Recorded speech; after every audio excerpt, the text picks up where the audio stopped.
Hello, everybody. This is Dan Gardner, and on behalf of Trade Facilitators Incorporated, I'd like to welcome you to this, our 8th installment of our weekly complimentary webinar series. This week actually being an encore to one we did some weeks back entitled the USMCA Tactics and Best Practices. That's the US-Mexico-Canada Agreement. We have quite a few people online today, which is a good sign because, as I mentioned, we did this, probably 4 weeks ago. But to have such a large crowd, I think, is a manifestation of the level of interest in USMCA, not only as a free trade agreement in and of itself, but within the context of the coronavirus, companies looking at other sourcing resources other than China. It's just a timely subject. As is the case with all presentations, we have to keep the mic on mute. You can write in your questions, and if you'd like a copy of the presentation, you're certainly welcome to one. You can write to us at the end of the presentation. This is a disclaimer. We're just here to share information, no legal advice or anything like that. For our agenda today, as we always do, a quick one-slide introduction to Trade Facilitators. We'll provide an introduction to the USMCA. And then the focus, at least as it relates to the agreement itself, in our third bullet, we'll talk about the two most important parts, and that is rules of origin and origin procedures. Essentially, how to qualify a product, whether you're an importer or an exporter here in the United States, how to qualify your products for duty-free treatment under USMCA. From there, we'll get on to best practices for vetting suppliers in Mexico. Again, this is a perspective from sourcing in Mexico, but the principles we're going to talk about are equally applicable to whether you're an importer or an exporter to Canada as well, for that matter. We'll get into some logistical considerations specific to Mexico and then pitfalls and precautions. Quick intro. Trade Facilitators, we're located in Southern California, just a couple miles from the LA Long Beach Port Complex, and we're consultants and trainers on topics related to global trade.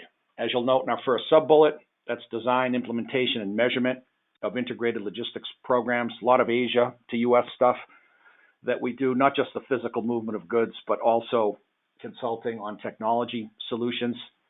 We're licensed customs brokers here, so we get involved in advisory services for Customs and Border Protection and partner government agencies. As a part of those first two bullets, we do a fair amount of work in Mexico. I actually lived in Mexico for 4 years, some time back in the third-party logistics business, opening offices all over Mexico, top to bottom, have a good, strong network of contacts down there. So if you have needs from a consulting or a training perspective related to USMCA, we're certainly available to do that. We work with digital startups focused on logistics and supply chain solutions. We do training, as we said, and also produce online videos for universities, trade associations, and private entities. These are pre-recorded, fully animated certificate and degree programs that we do.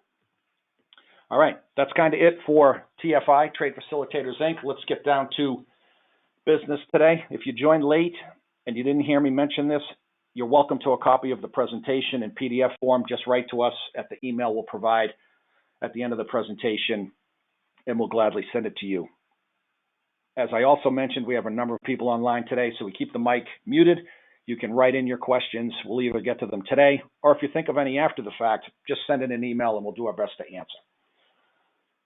Much to do with USMCA, like any free trade agreement, is really knowing where to look for information. The rules are out there. You just have to know where to find them and how to follow them. The key website in terms of resources is the ustr.gov website. You see the title up here. That's the U.S. Trade Representative. That's the entity within the federal government that represents the U.S. in its trade agreement negotiations and implementation and enforcement. This is the main page. Essentially, you go in, USTR, you click on trade agreements. This is what you're going to see. You'll note that the U.S. has 20 free trade agreements around the world, 12 of which are in the Western Hemisphere, from Canada all the way down to Chile. We, of course, are most interested in the bottom here. So you simply click on U.S. Mexico-Canada agreement, and this is what you're going to find. It's important to mention that 21st century trade agreements cover a lot of different subjects. Our focus today is on the movement of goods, the purchase and sale of goods between the U.S., Canada, and Mexico.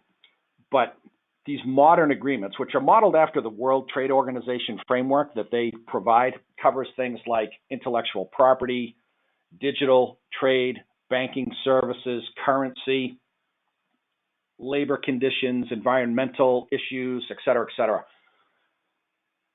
Our focus is on chapters 4 and 5, which we'll be showing some excerpts from in just a moment. Chapter 4 are the actual rules of origin themselves, and then 5 are origin procedures.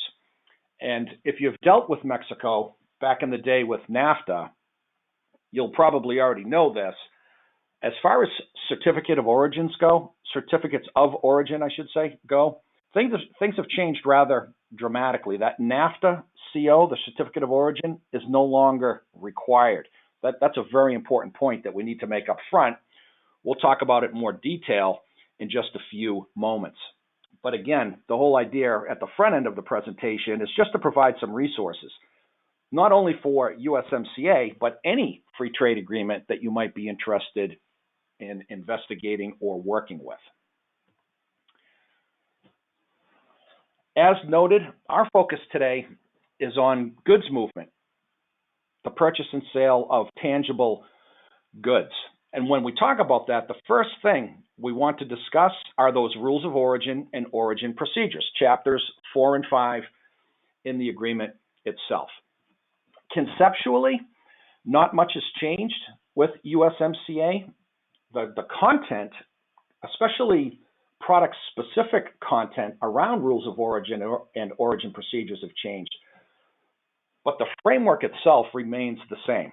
If you have familiarity with that already, going back to the NAFTA days, it's going to be much easier for you to understand moving forward. First bullet, USMCA contains updated rules of origin and origin procedures.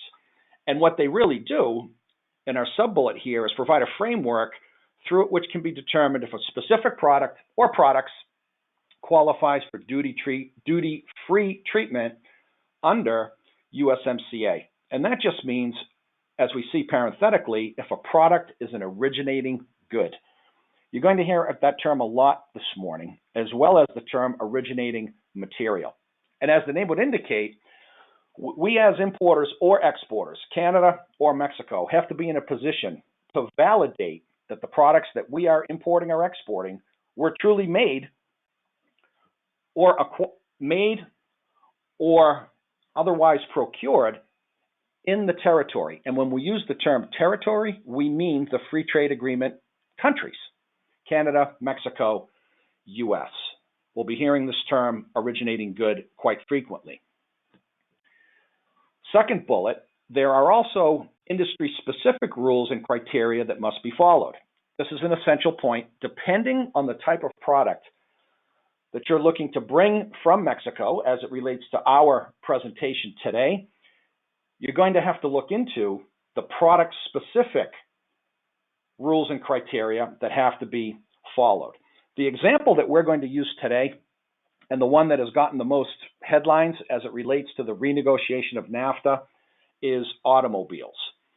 We're going to start to use some terminology that we'll define in just a moment.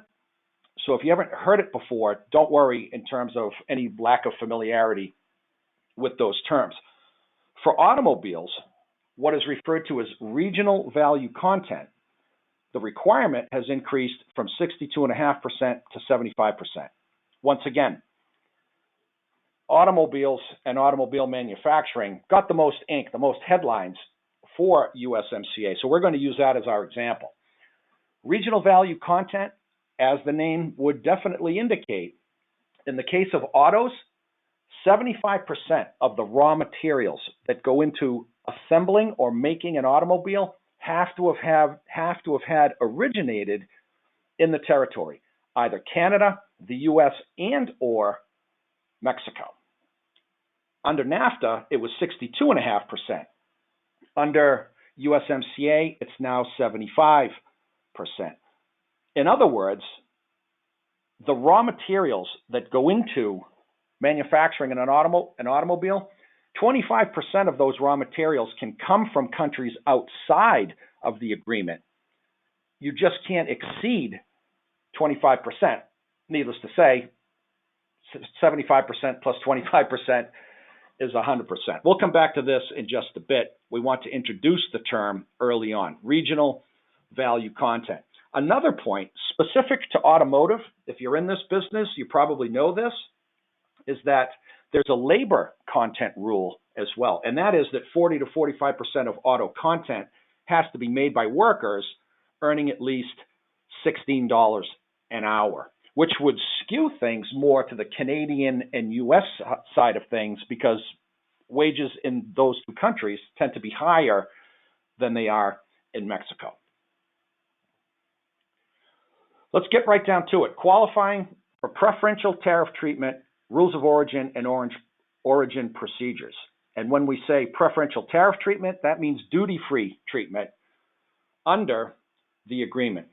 Goods entering the U.S. from Mexico that qualify as originating goods in the vast majority of instances will have a zero duty rate associated with it. The image on the right, it's just a smaller version of what we saw a moment ago, and we're focusing on Chapter 4, Rules of Origin. For now, we'll get to Chapter 5 in just a minute.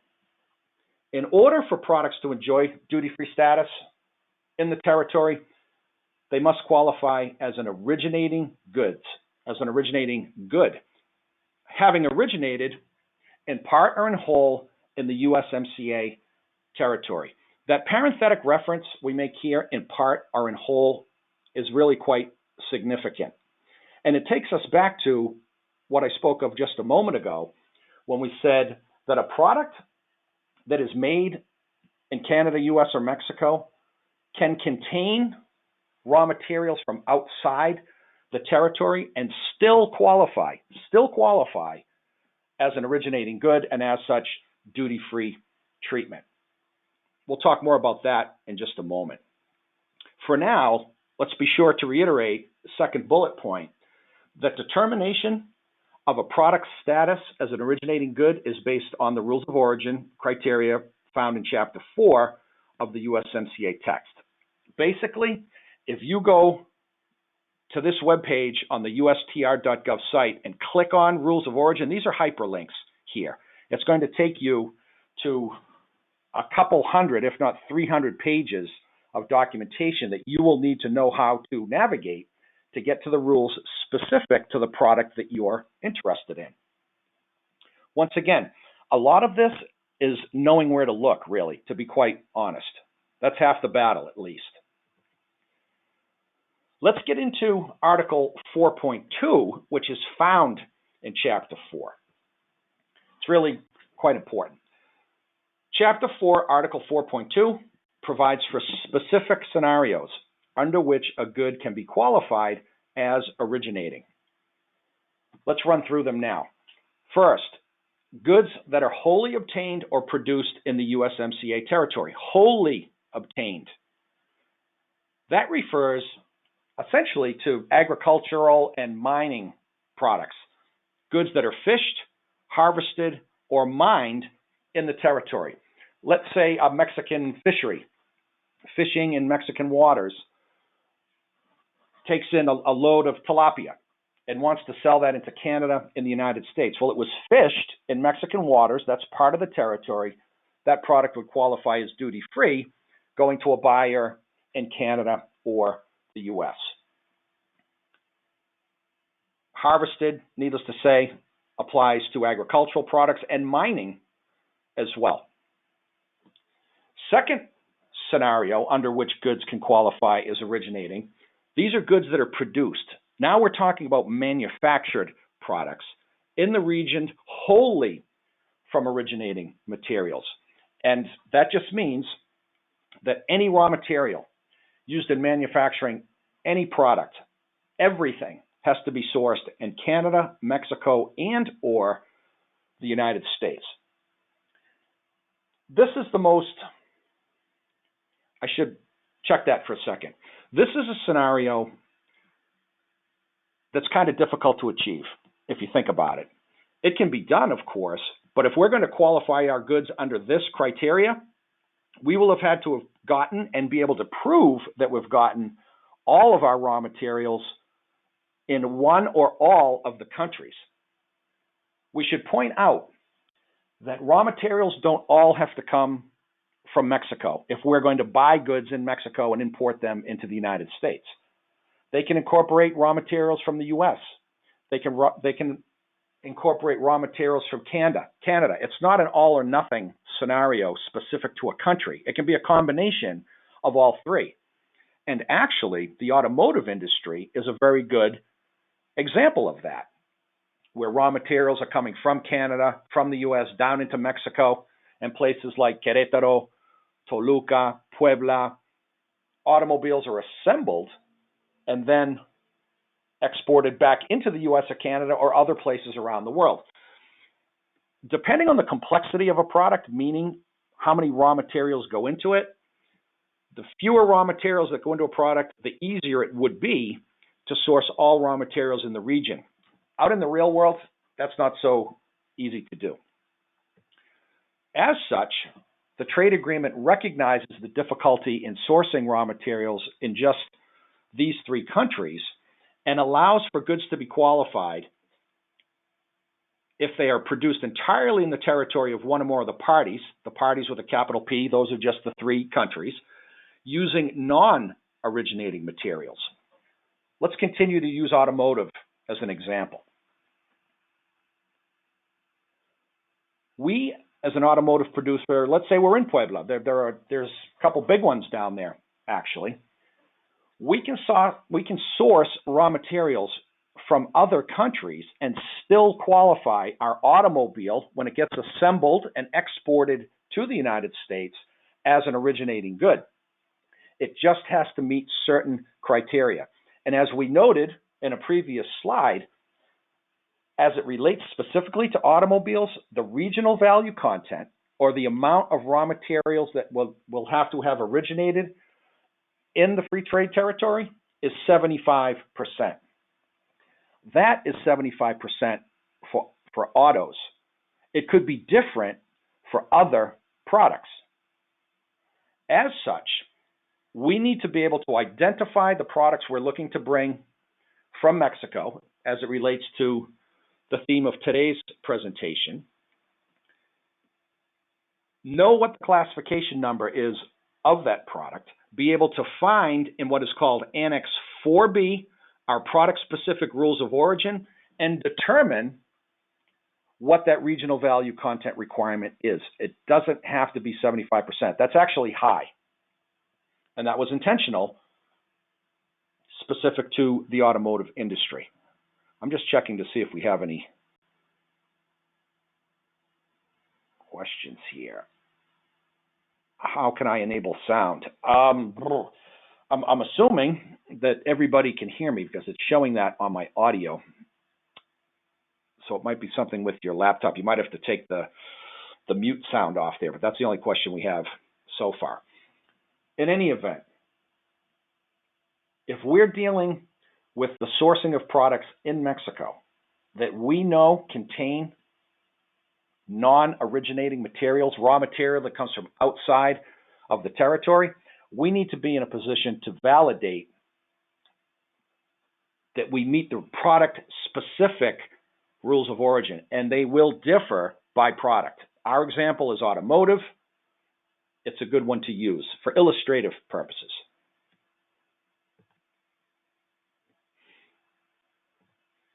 Okie dokie. As it relates to qualifying goods using non-originating materials, because that's what we're focusing on right now, it's the most realistic scenario when buying manufactured goods out of Mexico. This is the most important slide we're going to talk about as it relates specifically to this subject. In general, in order for a product that contains non-originating goods to qualify as originating, two things have to happen. And it makes sense. It's a little confusing, to be honest, especially if you've not been exposed to it previously. but after a couple of slides, it will indeed make sense. The first point is that a change in tariff I can't talk today. I don't know what the problem is. A change in tariff classification will have had to take place. We'll get to the parenthetic part in just a second. But think about automotive, and let's use an example of a headlight that goes into the manufacture of a car that's being assembled in Mexico. Let's say that that headlight comes out of Germany. There are probably a couple of thousand parts that go into making a car. As it relates to USMCA, 75% of those parts have to come from the territory, but they can contain non-originating materials, a headlight in our example. If the headlight was imported into Mexico from Germany by itself, it would have its own classification number, its own harmonized system, 6-digit number. Mexico would use a longer number for granularity classification purposes, but it would have its own classification number. Once that headlight, and any other part for that matter that goes into a car, is incorporated into the manufacture of the vehicle, it's not just a headlight anymore, it's a car. And what that means is, to use official customs terminology, the essential character of the non-originating good changes by going through a process of substantial transformation. Those are actual customs-related terms. The essential character of the headlight no longer identifies that product. Not a headlight anymore. It's just part of a vehicle. That classification number changes. What does it change from? From that of a headlight to that of an automobile, which is Chapter 87 in the harmonized tariff schedule of the U.S., which we'll see an example of in just a moment.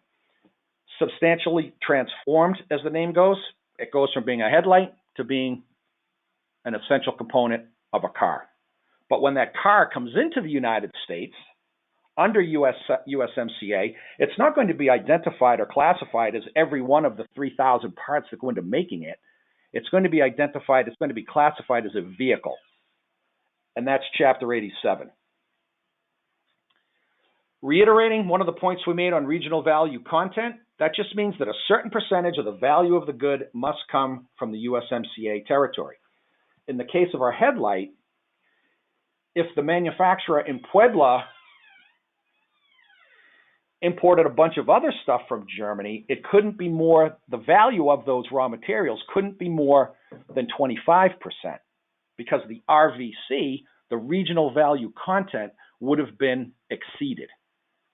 A change in tariff classification and RVC are the essence of qualifying goods using non-originating materials. We need to stress that when we talk about a change in tariff classification and regional value content, it only applies to goods that are manufactured using non-originating materials. Think about it. If our auto manufacturer only used parts from Canada, the US, or Mexico, none of this would matter. But again, it's more realistic to think that of 3,000 parts that go into a car, that auto manufacturer in Mexico isn't going to be able to find every single one of them in the USMCA territory. What we're showing on the right is actually right out of the USTR website, and it talks about supporting manufacturing in the region as a key achievement, increase regional value content. This is specific to automotive, and it's a little hard to see, but I'll read it for you. This deal, meaning the USMCA, encourages United States manufacturing and regional economic growth by requiring that 75% of auto content be made in North America, Canada, US, and or Mexico. Let's move on. Let's look at an example, bearing in mind that the title of our webinar is Sourcing in Mexico under USMCA. We're going to continue with the example of passenger automobiles. Product-specific requirements, that 75% RVC, regional value content, being found in Annex 4B, which is in Chapter 4, as we saw. What we're looking at here is an excerpt, actually, from the Harmonized Tariff Schedule of the U.S. If you've not seen this before, when importers in the U.S. bring goods into the country from anywhere, not just Mexico or Canada, those goods have to be classified using a 10-digit classification nomenclature. That is what we're looking at here. It happens to be the excerpt from Chapter 87 on motor vehicles. If you ever go through the 5,000 pages of the HTS US, as it's called, they all look like this in terms of structure, but the chapters are by different types of products: consumer electronics, wearing apparel, healthcare products, whatever it is.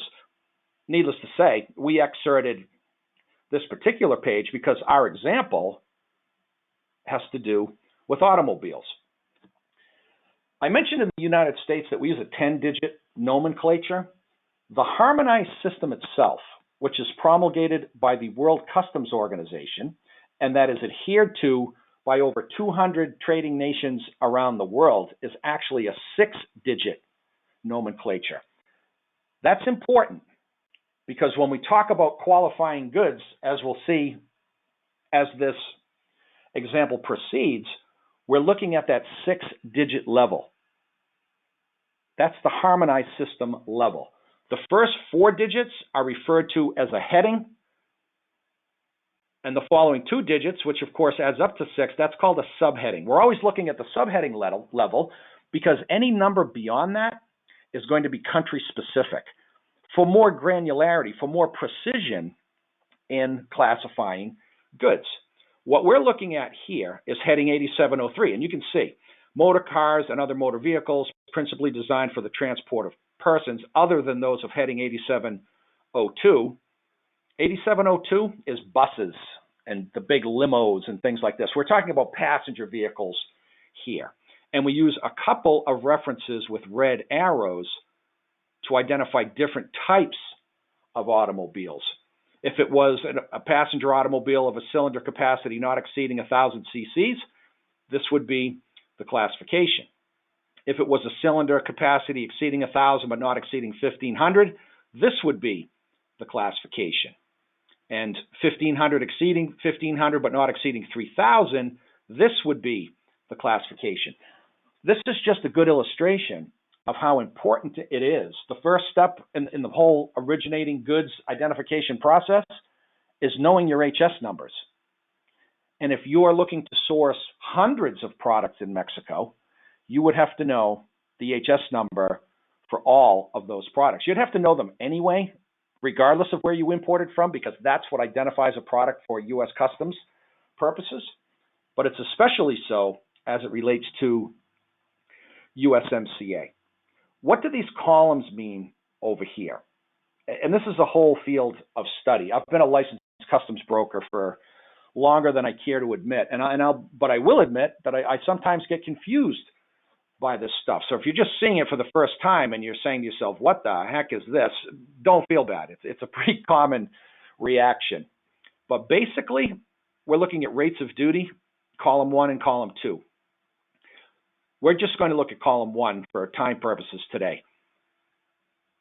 But in the special subcolumn of column 1, this nomenclature you see here, all these letters and such, these are the countries that the U.S. has either a free trade agreement with or a preferential duty program with. Those that show 2 letters, these are the names of the countries that specific to this product would qualify as duty-free.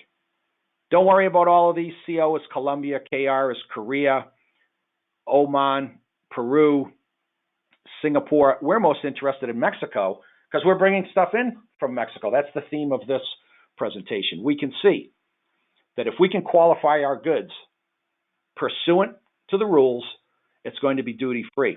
If that same automobile came from somewhere else other than Mexico or Canada, the duty rate would be 2.5%. You might be saying to yourself, well, 2.5%, that's not that much.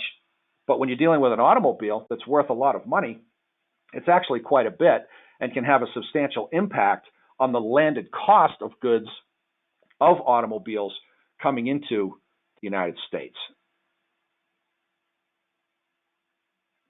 Just checking questions.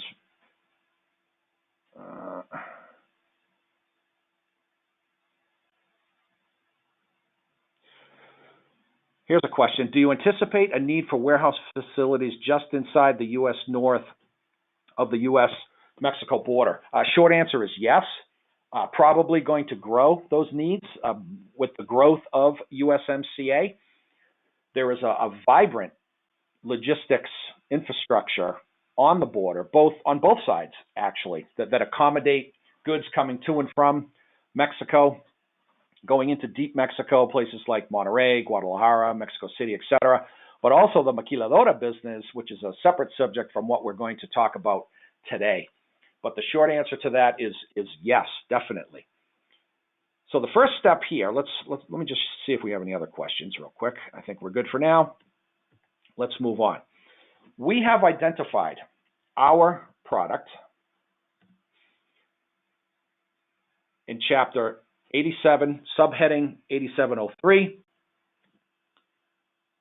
heading 8703.21. Once we identify what our 6-digit number is, we need to go to Annex 4B. Click on that hyperlink that we showed in a previous slide and scroll down until we get to our product-specific classification range.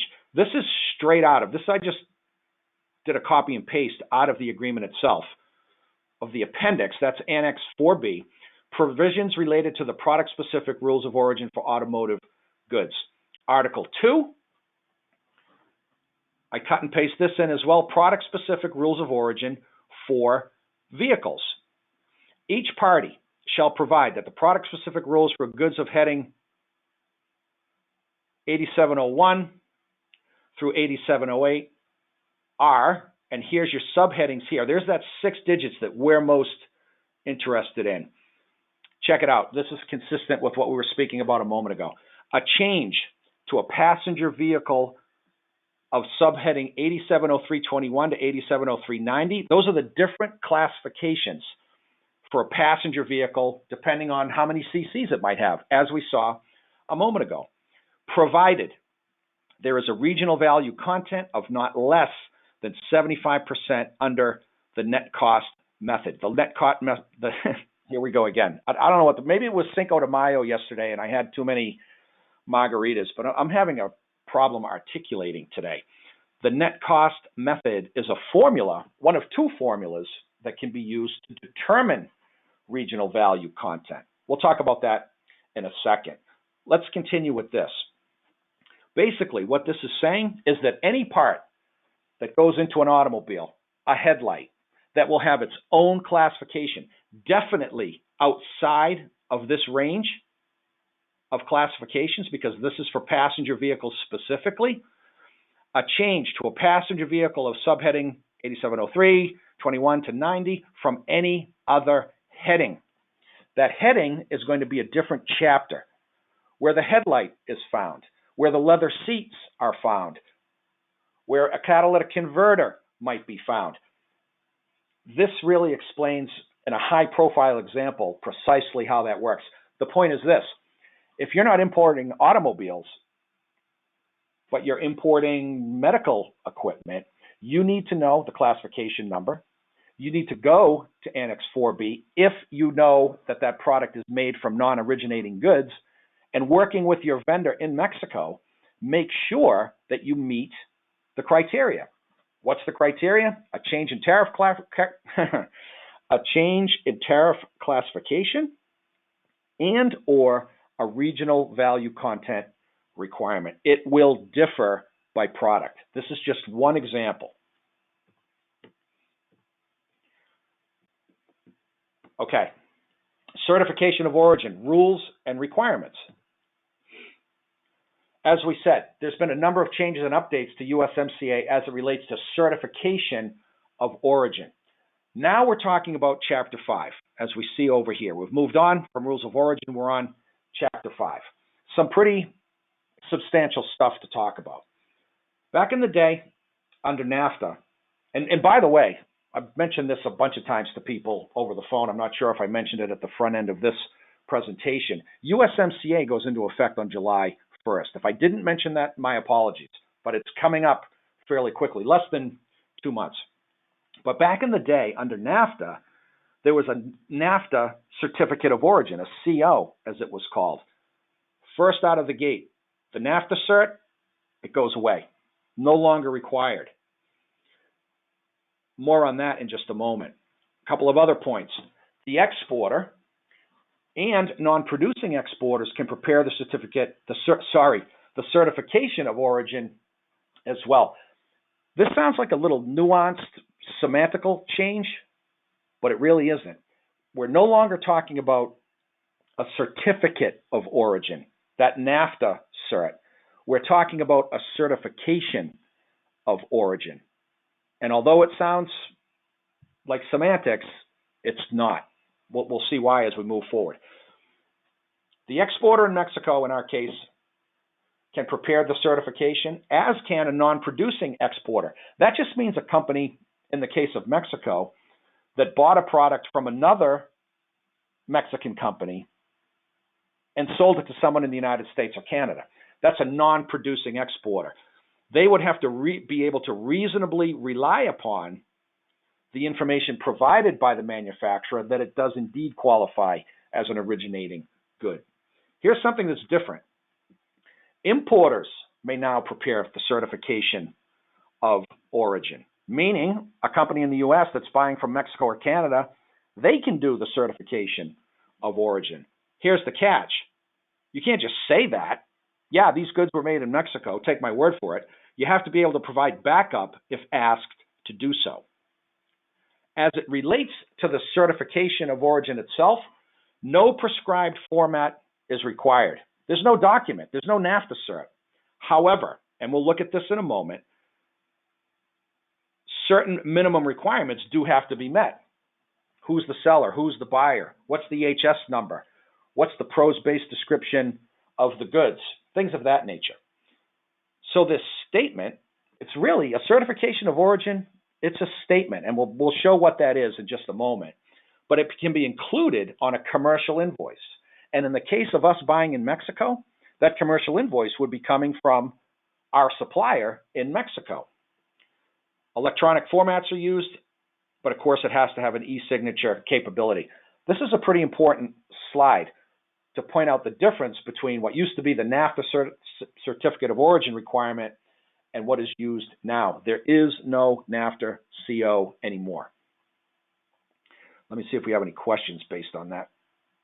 No, I think we're good. Okay. This is Annex 5A. So when we click on Chapter 5, this is what we come up with. The minimum data elements. This is what has to be included in the certification statement. Of course, importer, exporter, who's the certifier, who's the producer if it's different from the exporter, who's the importer. In our case, it would be the importer in the U.S. And then over here, most importantly, the origin criteria.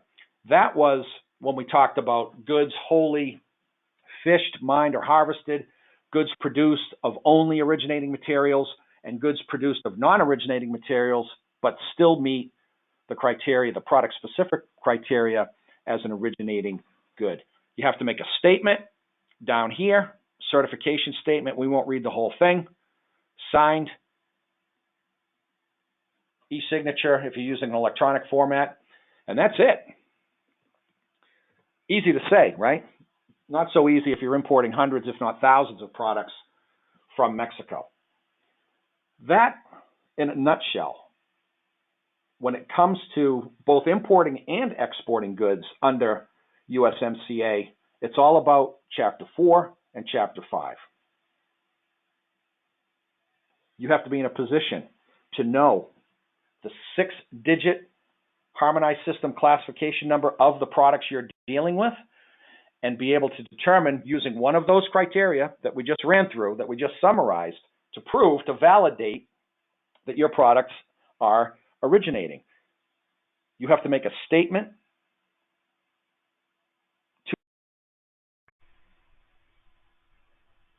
but you don't need a NAFTA cert to do that anymore. Okay, let's move on. Best practices in suppliers in Mexico.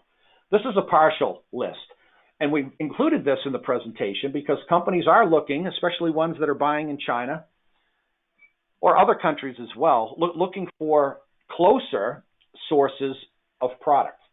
When you're looking at suppliers in Mexico, whether they're existing suppliers that you're recertifying or looking for suppliers for the first time, albeit a partial list, these are some of the things you need to know about. First, the ownership structure. Is it a multinational? Is it a family-owned business? Is it a large corporation operating just in Mexico? You need to know who you're dealing with. In banking circles, it's a principle known as KYC, not KFC, KYC. That stands for Know Your Customer. Same principle applies. It's KYS, Know Your Supplier. What are the geographic locations or location, if there's only one, of your vendor? Mexico is a big, big country. And there's a big difference between border business with Tijuana here in Southern California, next to Otay Mesa, versus deep Mexico business like a Toluca or a Puebla. Geographic locations impacts things like transit time, mode of transport, susceptibility to damage or theft. You just have to have a good geographic handle on Mexico and where your vendors are. As it relates to specific vendors, the product line and production capacity. I get a kick out of some of the pundits that I see on TV that wholesale, they make wholesale statements like, well, just don't buy in China anymore, buy in Mexico. These people excel at stating the obvious, but it's a little deeper than that. One thing about China, vast production capacity, and they'll make anything you want. It's different in other countries. It's different in Canada. It's different in Singapore. It's definitely different in Mexico. Do they make the products that we want? And what is their capacity to make those products?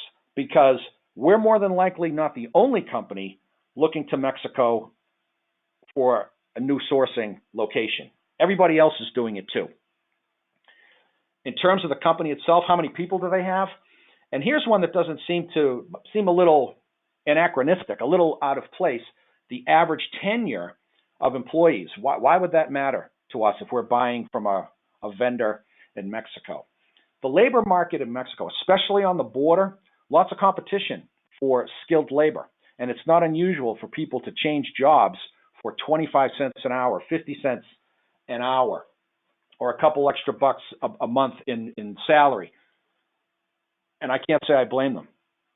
But when people jump around a lot, that has an impact on production, on quality, on knowledge of employees. You want to get a feel for how stable these vendors are. The other point here is raw materials suppliers, domestic and or foreign. One of the things I learned when I lived in Mexico, going back some years now, is that there's definitely production capacity, lots of contract manufacturers, as an example, in places like Monterrey, Guadalajara, Aguascalientes, etc., that they'll make smartphones, laptops, tablets, you name it. But the ecosystem of raw material suppliers, tier 1, tier 2, tier 3, isn't as strong as you might see in a place like China. In fact, we used to bring a couple thousand tons a month of air freight out of South China into Guadalajara, all raw materials going into production. That matters to us from a USMCA perspective.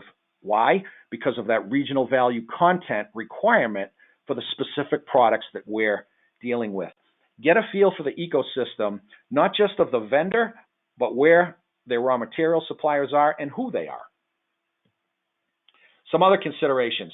MP&C, if you come from an APICS background, it's American Production and Inventory Control Society, as I do, you're familiar with that terminology. That's just how they make stuff. Engineering, design, dyes that they use, etc. We want to make sure that you can get a good quality product.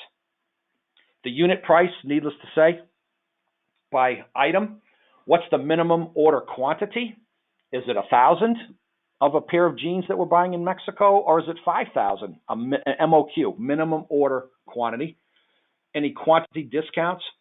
What's the landed cost, which is an item-specific prorated dollar amount that we pay the unit price for a pair of jeans, prorated transportation, and any customs duties, which we wouldn't have any, hopefully, because it comes in under USMCA. What are the payment terms with these vendors? 30, 60, 90 days. Do they want 30% up front, 50% up front? Is it a letter of credit, etc.? And especially moving forward, we want to be sure that we're working with vendors that understand USMCA requirements, especially as it relates to that NAFTA cert. One thing I didn't mention, and I would be remiss if I didn't bring it up, in speaking about how an exporter, in this case, a company in Mexico exporting to the United States, can prepare the certification of origin. It's a little different in Mexico. For an importer in Mexico to prepare a certification of origin, Mexico has 3.5 years to implement that procedure. An importer, if we're selling from the U.S. into Mexico, and we're telling our customer in Mexico, oh, you can do the certification of origin, not just quite yet. Mexico negotiated a deal as part of the agreement where they have 3.5 years to implement the procedure where the importer in Mexico, if we're selling from the U.S. to Mexico, where the importer can do that. If we're the importer in the United States buying from Mexico, we can do that for sure. But if we're selling to Mexico, the importer can't do that just yet. It's an important distinction to make. What else? Continue on. General knowledge of Mexican and U.S. customs procedures. What are the documentation requirements, border procedures? You want to buy a quality product at a fair price from a vendor in Mexico, but you want to work with people that know what they're doing when it comes to logistics and customs compliance and things like that. What is their logistics expertise? Supply chain security measures. We'll see this in the last slide. One thing about Mexico, and every country has its supply chain challenges, so we're not singling anyone out here, but Mexico has a real problem when it comes to cargo theft, 95% of which happens in the trucking industry. You need to know that. It has to be part of your vetting process. We'll talk more about that in just a bit, but we want companies that have a good handle on supply chain security measures. What kind of software do they use? ERP? That might be able to link up with our software and the software of our freight forwarder for tracking purposes. And then in compliance with international as well as USMCA specific requirements on CSR, corporate social responsibility. The USMCA, as we mentioned in the very first, not the very first, but at the beginning of the presentation, has specific requirements about labor, environment, etc. We want to be working with vendors that are good corporate citizens, and we want to put them in a position to prove that to us. Some logistical considerations, starting to wrap things up a little bit, about half a dozen slides to go. What are some of the logistical considerations? Once again, a quality product at a fair price, honestly, that's just the price of admission into the game of international trade. There has to be other aspects of our value proposition, speaking logistically now, that enhance our competitiveness in the marketplace. That's really the angle that we're talking about this from. In order to enjoy all the benefits of sourcing from Mexico, we as U.S. importers need a clear understanding of the logistical considerations associated with that trade. Some considerations include, and this might be re obvio, as they say in Spanish, overly obvious, but you'd be surprised. A lot of the clients I deal with, sometimes they don't think of these considerations. Origin, destination, location. Where's the vendor and where are we? Or where do we need our product to go that's coming out of Mexico? The border, the U.S. border with Mexico is 1,969 miles long, multiple crossing points. We need to make decisions about those crossing points long before cargo moves. What mode of transport are we going to use? 70% of the trade to and from Mexico with the United States is by truck. And that's full truckload, as well as less than truckload. You can use rail, you can use air, you can even use ocean freight.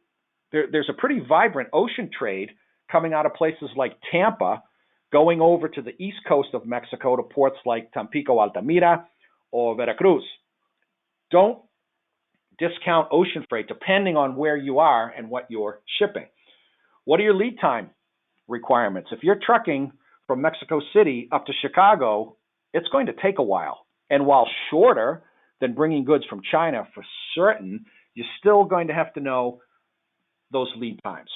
What's your Incoterms 2020 rules? Sometimes people think that trade, especially trade with Canada, it's more like a domestic thing. You know, like Canada is somehow the 51st state of the United States. That's not the case, and definitely not the case with Mexico. Incoterms still matter. These are shipping terms: ex-works, free carrier, free on board,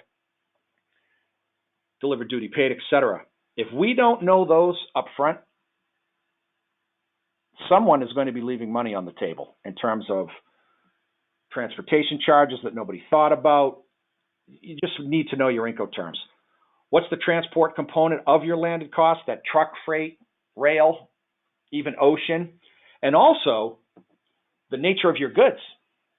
What is the value of those goods? Are they highly susceptible to theft? Mexico has a cargo theft challenge, as we stated a moment ago. Are they perishables? All of those things. That's going to determine, you might want to pay a little extra for air freight if your goods are highly susceptible to theft. Actually, it's not a little extra, it's a lot extra for air freight, but it's certainly a consideration. Here's a visual for some U.S.-Mexico border crossings. Nearly 2,000 miles from Southern California, San Isidro, also known as Otay Mesa, into Tijuana, moving all the way over to Brownsville, which is on the border with Matamoros.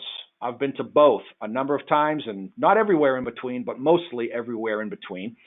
We need to decide whether we're exporting to Mexico or importing from Mexico, where are we going to cross?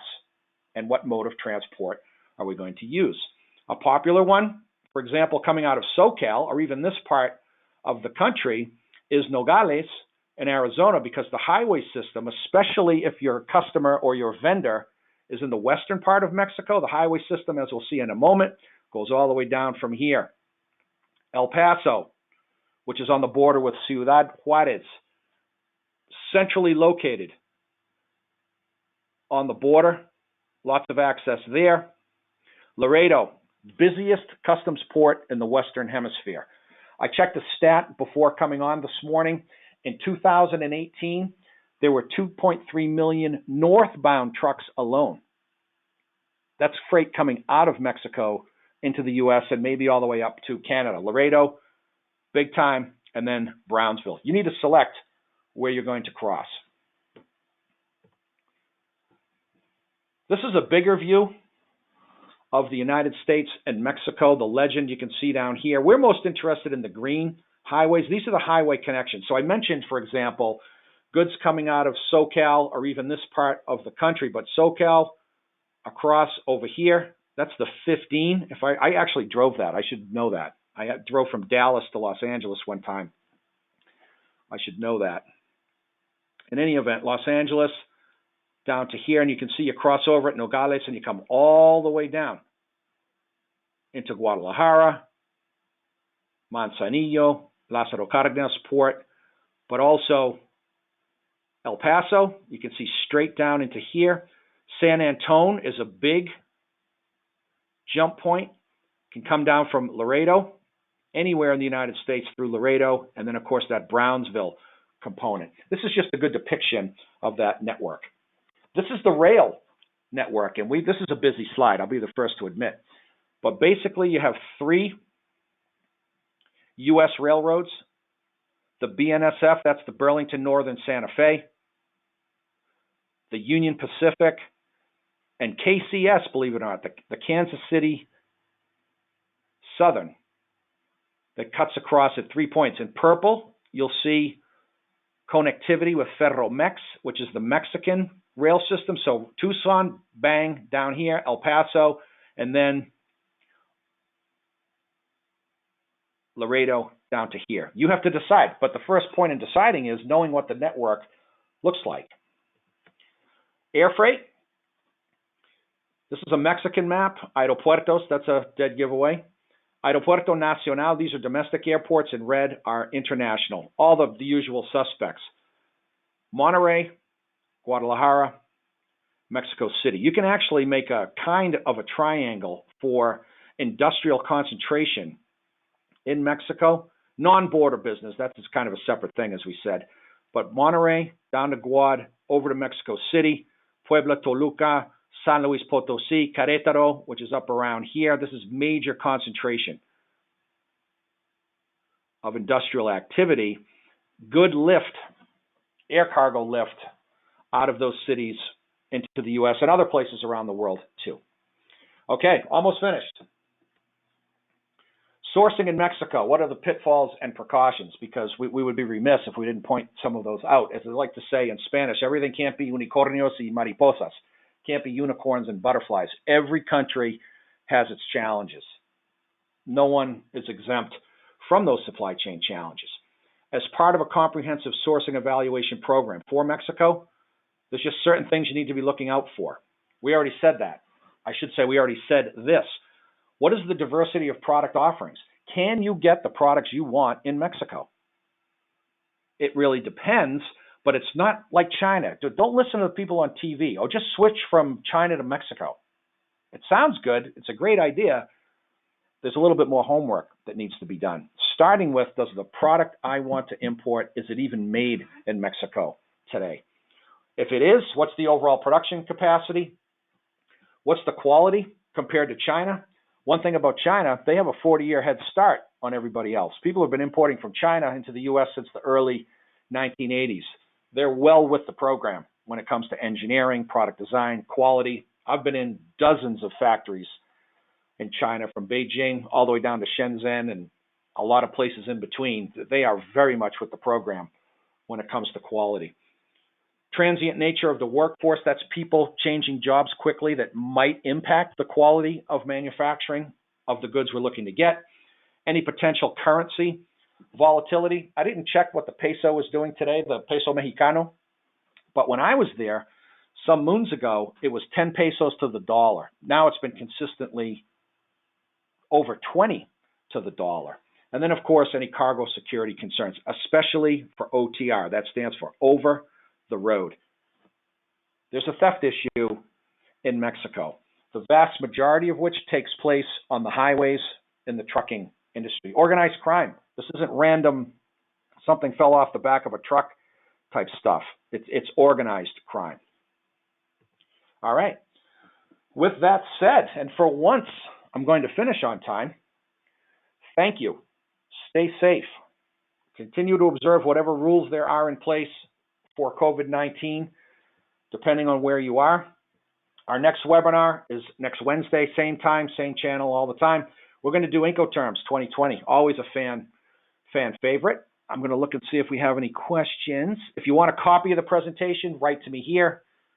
If you're interested in engaging with trade facilitators for any of the services that we offer, write or call us here. And I am showing 11:28. This is some sort of a miracle. It's got to be related to Cinco de Mayo, but I'll take it. It's the El 6 de Mayo, but better late than never, as they say. All right, let's see here. All right, so that's it. Thank you. Stay healthy, stay safe. Take the time to connect or reconnect with the people most important to you, and tune in next week. Right if you want a copy of the presentation. Thank you.